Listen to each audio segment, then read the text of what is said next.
Pinalalakas ng provincial government ng Basilan ang mga programa at tulong para sa mga magsasaka upang higit pang mapabuti ang sektor ng agrikultura sa lalawigan. Ang kwentong kaunlaran sa agrikultura mula kay Jen Garcia.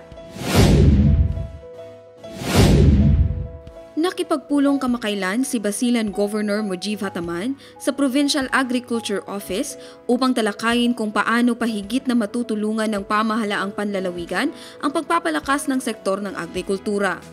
Layunin nito na mas mahusay na matugunan ang pangangailangan ng mga magsasaka, mangingisda at iba pang komunidad sa Basilan. Pinag-usapan din ang mga programa ng Provincial Agriculture Office mula sa crops at fisheries hanggang sa technical assistance at community-focused initiatives na umaabot sa mga barangay. Kasama rin sa tinalakay ang Magtana program na naglalayong tiyakin ang tuloy-tuloy na suporta sa pagtatanim kabilang ang gabay, training at follow-through sa mga pamilyang umaasa sa lupa at dagat.